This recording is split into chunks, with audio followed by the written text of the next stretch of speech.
final that analysis, it is important to make a specification test, know whether or not, for example, a fixed or random effect model is appropriate. So to do so, first step is to first of all store our estimation in memory, in Stata memory. So the last model that we have estimated is our fixed effect model.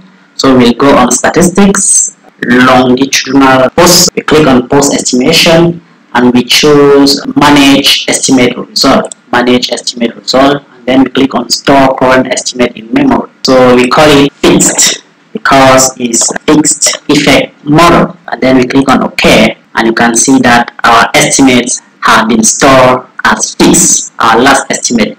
So we'll go also estimate our longitudinal panel data random effect model. We estimate our model, and after that we do the same thing as we did on fixed effect model. We go on post estimation, and then we choose store current estimate in memory. So we call this time random, and then we click on OK, and you can see that the second estimate has been stored as random. Following steps is to test for a specification diagnostic using, for example, Hausman test in order to see whether or not fixed or random effect model is appropriate.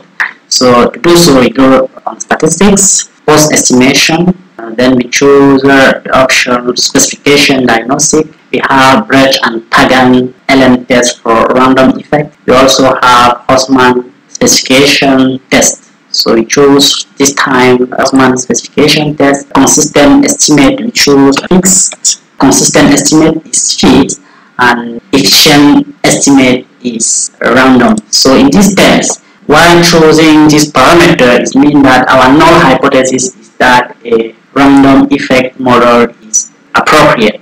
So that's our null hypothesis, efficient estimate. Click on OK, and we can see a result of our Hausman test, which show that our chi-square is 3.15. P-value is 0.36. That is superior to a 5% or 10 or even 10% significant level, which means that we cannot reject our null hypothesis, which is our random effect is appropriate. So we just accept the null hypothesis, meaning that the random effect model is appropriate. So in our modeling using panel data, we found out that using our data set, we can just better to estimate a random effect model that we have just show you how to estimate